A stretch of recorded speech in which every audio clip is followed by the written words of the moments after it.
The Indian Ocean island of DiegoGarcia is home to a U.S. air base that launched the most powerful bombers that were key to winning the war in Iraq. But it was also once home to an indigenous population who were summarily uprooted and shipped against their will to another island 1,200 miles away. So today, only military personnel and the workers they imported are allowed onto DiegoGarcia. No outsiders can get in. But the real story is finally surfacing. On a string of beautiful coral islands in the middle of the Indian Ocean, America has built one of its most important strategic bases, DiegoGarcia. Today it's home to B-52s, and now for the first time stealth bombers as well, all just 7 hours flying time from downtown Baghdad. Supply ships as big as skyscrapers, loaded with tanks, weapons and ammunition for Marine and Army brigades, gathered there before the order was given to invade Iraq. Back in the 70s, when DiegoGarcia became central to American military operations, James Schlesinger, who's now in the private sector, was Secretary of Defense. It is critical to American security and has steadily grown more critical. Indeed, it is one of the wisest investment of government funds that we have seen over the last 3 or 4 decades. And few would disagree. 4 decades ago, when the United States and the Soviet Union were racing to get footholds in this region, the U.S. discovered DiegoGarcia, a coral island in the middle of the Indian Ocean. The Americans had asked the British, their longtime allies who still had colonies in the region, to find them an uninhabited island for their base. It's always preferable not to have inhabitants around. It reduces any risk of intelligence operations against the base and the possibility of sabotage. But there was just one problem. There were inhabitants on DiegoGarcia, and they had been living there for more than 200 years. The children here do not have all the toys that town children play with. This old British newsreel shows a thriving community of about 2,000 people who worked on the island's coconut plantation. But the British didn't see that as a problem. To make way for the US base, they simply moved all the inhabitants 1,200 miles away to other tropical islands, Mauritius and the Seychelles. Back then, when the island was a British colony, Marcel Moulinet managed the coconut plantation. It was he who was ordered to ship the people out. In order to have their base, what did the Americans want you to do with the island? Total evacuation. They wanted no indigenous people there. How did you evacuate? Well, when the final time came and the ships were chartered, they weren't allowed to take anything with them except a suitcase of their clothes. The ships were small and they could take nothing else, no furniture, nothing. The people of DiegoGarcia say they left paradise and landed in hell when they were dumped here in the urban slums of Mauritius. They had brought no possessions, and as islanders who had lived off fishing and farming, they had no real professional skills. No one helped them resettle or paid for the homes they lost. They simply were forced to become squatters in a foreign land. Before the final evacuation, the British had cut off the ships that carried food and medicine to DiegoGarcia. Jeanette Alexis's family was one of the last to leave. My father was told that we had to leave the island because the Americans were moving in and it wasn't safe to remain on the island anymore. They say they didn't force people off the island. I mean, if you stop feeding me, if you don't give me work, you bring in ship and you tell me that this is the last trip, otherwise if I stay back, I will starve to death. What other force do you need to get me out? The islanders say the other force that got them out was fear, when British officials ordered their pets to be exterminated. They were gassed with exhaust fumes from American military vehicles. It's hard to believe that people would do that. Yes, in fact it did happen, and you can imagine the pressure that put on the population there. It was just terrible for people. When you boarded that ship finally for your last trip out of DiegoGarcia, what do you remember? We were crying. We were hanging onto our mother's skirt, crying, because although we were very young, we understood that we were leaving something very, very valuable behind, and that was our home. And for the next 30 years, the world never knew what had happened to DiegoGarcia's original people. No outsiders are allowed onto DiegoGarcia, so this secret stayed hidden until one of the exiled islanders, Olivier Bancoul, started organizing his community.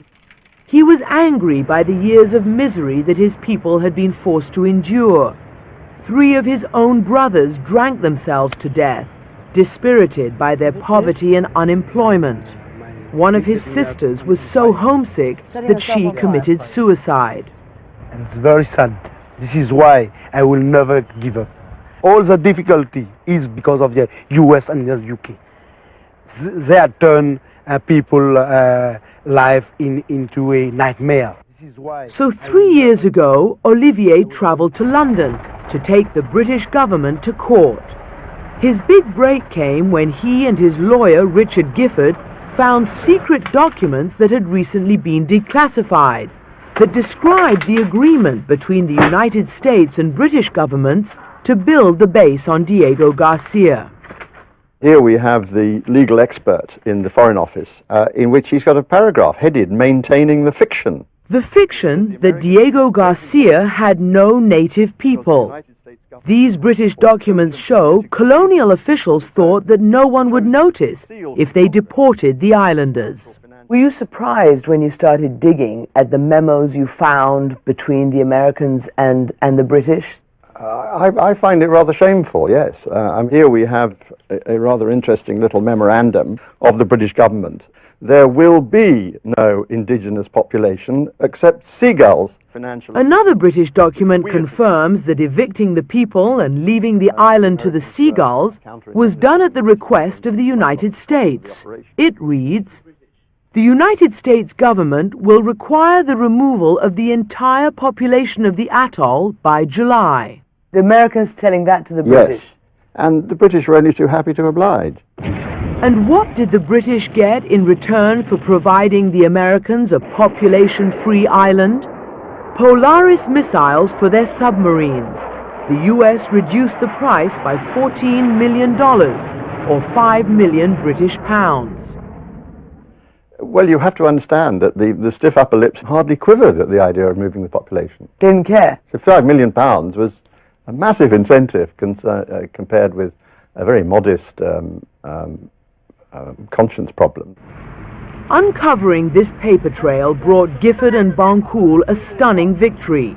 Britain's highest court ruled that deporting DiegoGarcia's native population was illegal.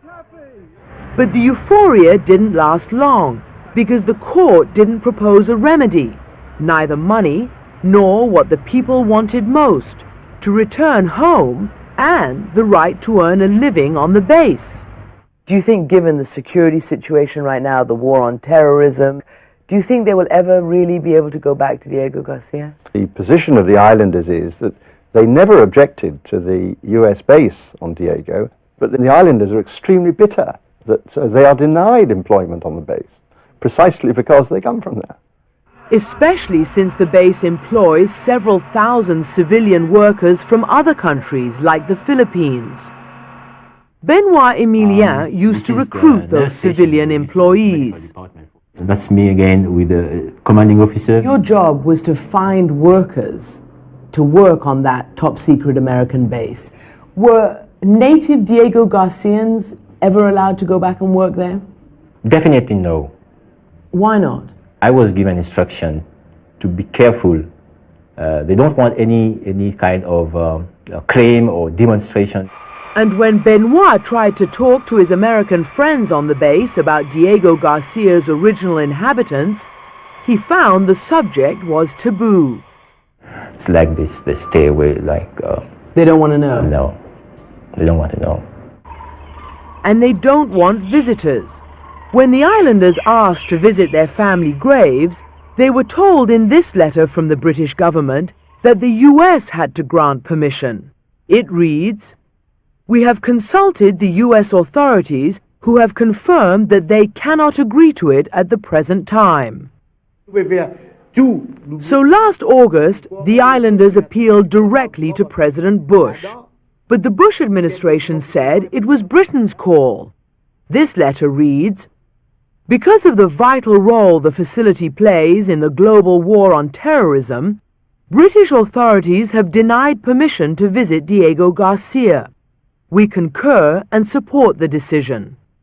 Qasim Youtim, the former president of Mauritius, had written the letter to President Bush on behalf of the islanders. So both sides are essentially passing the buck. That's what they're doing. That's exactly what they're doing. I think that it is most not only inhuman, but illegal. They should never have been expelled from their land. We tried repeatedly to interview anyone from the British and American governments about this affair, but no one from the British Foreign Office, the US State Department, or the Pentagon would even talk to us. But Dan Urish did talk to us. Back then, he was the American commander on DiegoGarcia. In retrospect, do you think that they were treated fairly, these people? You know, I have a great sympathy for them. I think the British are the ones that are probably legally responsible for it. Morally, the U.S. certainly has an interest in seeing that things are made right for the islanders. And until that happens, Olivier Bancoul, Jeanette Alexis, and the rest of the islanders say they'll never give up. Now they are suing both the United States and British governments for compensation and the right to return. It's an important base, I agree. But at the same time, they should have realized that people are also important. Do you think you have any chance taking on America, taking on Britain? The Americans and the British always talk about the champions of human rights. There we are. What they did to us, they should rectify it. They should look after us. You know, they should do what they preach.